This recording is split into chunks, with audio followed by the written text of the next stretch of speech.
O Brasil registrou em 2021 o menor patamar de mortes violentas em 11 anos, segundo o levantamento do Anuário Brasileiro de Segurança Pública. O estudo divulgado informa que o país teve queda de 6% nos crimes desta categoria em comparação a 2020. Em números absolutos, foram 47.500 mortes no ano passado, contra 50.400 em 2020. Realizado desde 2007, o levantamento estatístico se baseia em dados oficiais disponibilizados por governos e departamentos de segurança pública. Apesar da queda, o Brasil segue como líder em mortes violentas no mundo, com cerca de 20% dos crimes dessa categoria registrados em 2021. Na sequência aparecem Índia e o México. Integrante da nossa equipe de formadores de opinião independentes, Dr. Claudinei Fernando Machado, advogado especialista em segurança pública e empresarial. Como vê estes números, doutor? Satisfação imensa. A satisfação é minha, Oliveira. E também aqui vai o nosso cumprimento aos nossos internautas. E é assim, a estatística, ela tem dois pontos. Um ponto sobre essa notícia que eu concordo, que efetivamente é um decréscimo vertiginoso no índice de crimes violentos, né, que mostrando que efetivamente a lei do desarmamento não funciona, porque só desarma o cidadão de bem. E agora, essa história aí do anuário de falar que o Brasil lidera o índice de mortes violentas, aí ficando atrás de países como Venezuela, México, e dos países subsaarianos, né, principalmente da África, do continente africano, cheira muito mais a defesa de pontos defendidos por aqueles que pregam o desarmamento de forma retilínea, né, do que qualquer outra coisa. Nesse ponto, essa estatística ela não está correta. Eu vou fazer a defesa da estatística diante das informações. Eu trabalho com números, o Dr. Claudinei trabalha com as suas observações. É bom a gente colocar isso. Então, eu vou colocar aqui, Dr. Claudinei, daí você vai poder desenvolver a sua linha de pensamento, respeitando a opinião dele como especialista. Oliveira, oi. Uma pesquisa rápida. Sim. Uma pesquisa rápida aqui. Nessa estatística,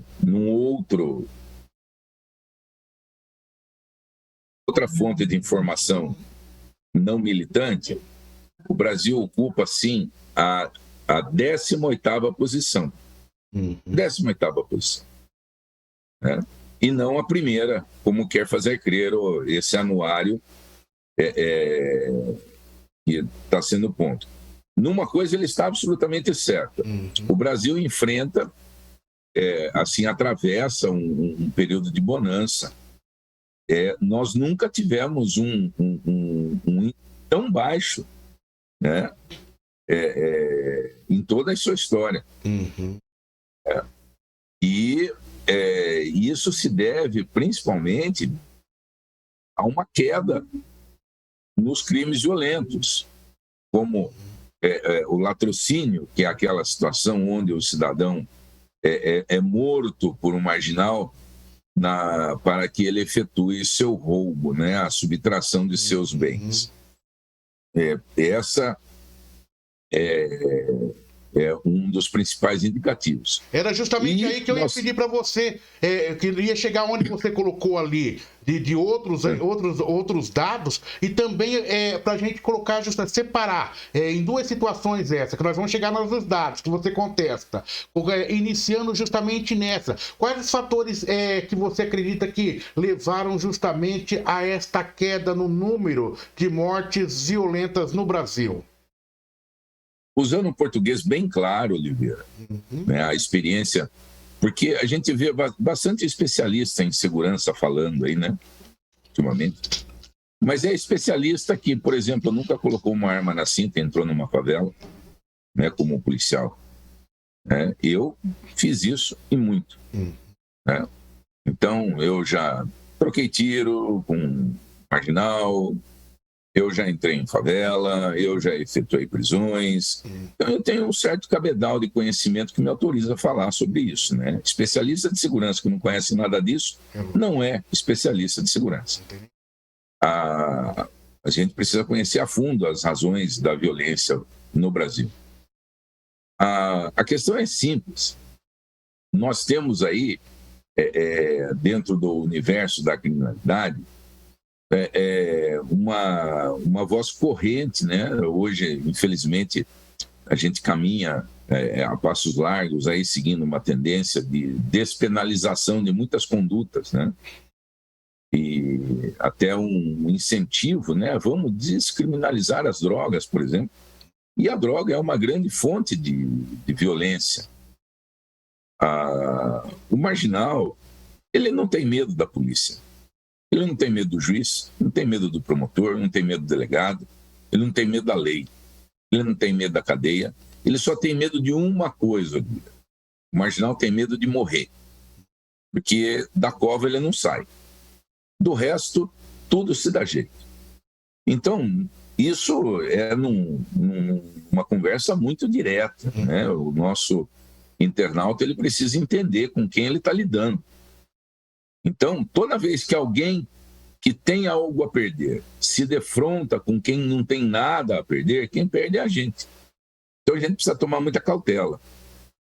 E essas experiências sociais feitas com a lei, como, por exemplo, o desarmamento, a gente não vê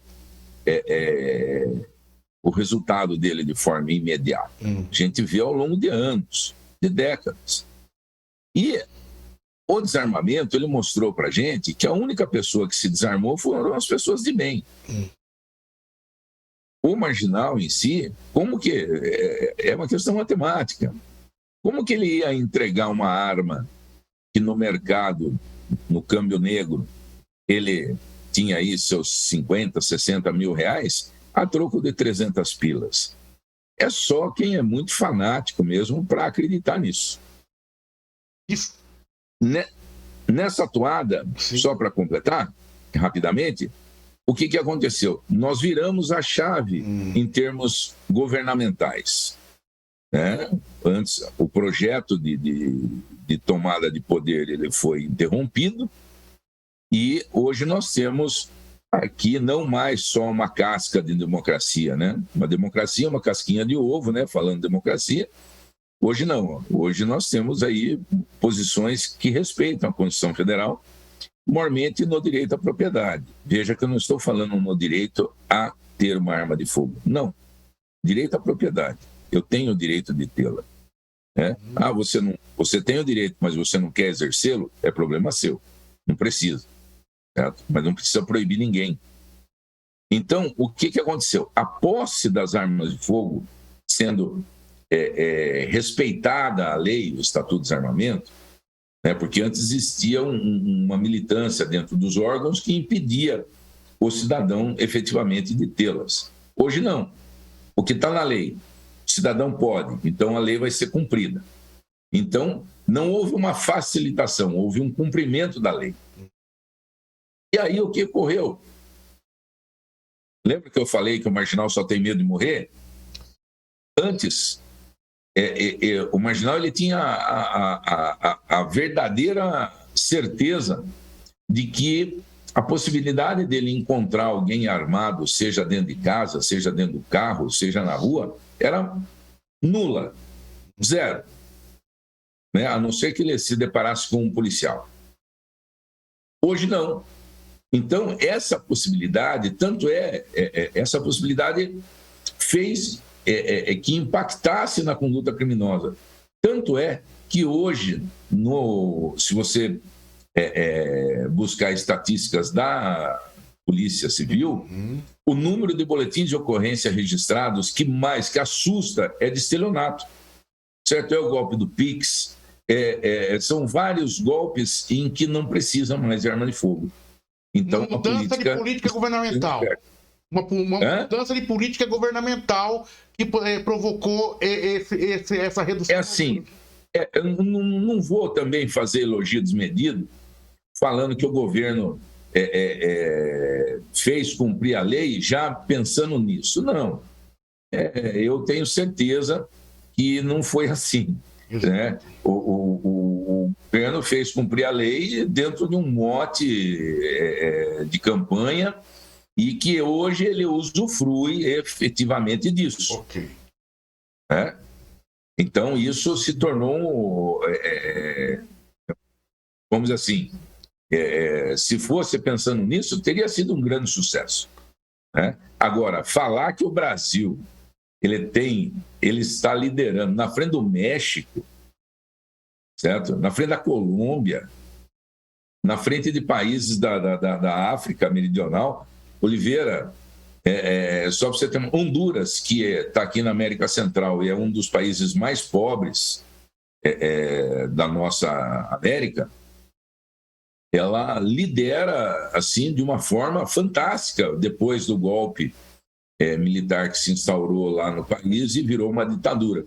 Então, Honduras hoje nas Américas é quem lidera o ranking de violência, de mortes violentas. Sim. Então, é assim, o cidadão aí, a culpa sempre vai ser do estagiário, né? Precisa parar de militar e precisa, sim, se ater, como você, por exemplo, a uma informação agarrada na verdade, enraizada na verdade. E é para isso que a gente está debatendo essa questão aqui. O importante dessa notícia é que ela está aí e nos provoca, inclusive, para abrir o debate. Isso que é importante. Se ela não estivesse aí, nós estaríamos discutindo até detalhes dessa entrevista com discordâncias ou não. Agora também... Receita de bolo. Exato. Agora é o seguinte... Não dá pra gente se contentar, doutor Claudinei, com esses números diante aí das mortes. De forma nenhuma. 47.500 pessoas mortas no ano passado. Mata muito mais do que trânsito. Agora, o problema é o seguinte, eu quero saber se dentro dessas mortes violentas aí, feitas dentro dessa estatística, se estão incluídas as mortes de trânsito. Porque a morte de acidente, ela também ela pode muito facilmente ela ser colocada dentro de morte violenta. Então a gente precisa ter acesso efetivamente no que formou essa estatística. O Brasil lidera essa estatística. Espera um pouco. Vai me falar que o cartel mexicano, os cartéis mexicanos de tráfico, eles são bonzinhos, eles matam menos, eles causam menos mortes violentas no México do que aqui no Brasil? Desculpe, é conversa para boi dormir, né? Então também, agora eu vou te provocar também rapidamente aqui, não mas concordo. é o seguinte, então eu creio que da nossa parte faltou, não faltou detalhes, não faltou não. Não, a gente foi buscar notícia, foi buscar um dado interessante. Mas você colocou algo aí em relação à morte de trânsito que me fez pensar que será que faltou esse dado aqui? Não, esses números aqui, doutor Claudinei, esses números que nós estamos falando está no recorte de homicídios. Então não se inclui aqui... Mas é homicídio culposo ou homicídio doloso? Não, doutor, morte é morte. É violenta. Não, mas não pode estar sendo usado como propaganda para chegar e jogar essa pecha no Brasil, falar que ele lidera a estatística. Vai falar que no Brasil se mata mais do que na guerra da Ucrânia. Vai falar que no Brasil se mata mais do que na África do Sul. Não, é um título que eu não tenho nenhum interesse em defender. Não, eu fiquei, quando você me provocou o internauta aqui com a questão do colocando a questão do trânsito, eu falei, será que faltou esse dado para o doutor Claudinei? Mas eu tô vendo aqui, nós estamos discutindo homicídios, né? Tá aqui, fala do médico. Mas o homicídio ocorrido no trânsito, Oliveira, que é o culposo, que é aquele que não existe a intenção de matar, ele é classificado como uma morte violenta, certo? Tanto é que isso eu não estou torcendo nada para chegar a defender, não. Mas ele é classificado como morte violenta. Só esclareça aqui, eu estou te pedindo esclarecimento. acidente de trânsito não é homicídio, doutor? Opa! Se houver morte, se houver morte no evento acidente de trânsito, ele entra na estatística como homicídio. A diferença é que ele entra como homicídio culposo, onde não há intenção do evento morte, certo? Mas ele é classificado como morte violenta da mesma forma. Esclarecido. Por isso que eu tô... Só, dúvidas que a gente... a morte, acidente de trânsito, importante. Por isso que a gente discute aqui para poder compreender. Doutor Claudinei Fernando Machado, acho que o internauta teve aí uma ampla compreensão desse debate que vai bem adiante, né? E você vê, por isso que temos que discutir de forma isenta essas questões para a gente ver a amplitude e a dimensão da informação. Abraço, até a próxima, doutor Claudinei. Com prazer, Oliveira. Abraço, doutor Claudinei Fernando Machado, advogado especialista em segurança pública e empresarial, fazendo-nos compreender. O Brasil registrou em 2021 o menor patamar de mortes violentas em 11 anos, segundo o levantamento do Anuário Brasileiro de Segurança Pública. O estudo divulgado nesse levantamento informa que o país teve queda de 6% nos crimes dessa categoria em comparação a 2020. Portal RMS News, jornalismo para você conectado na internet.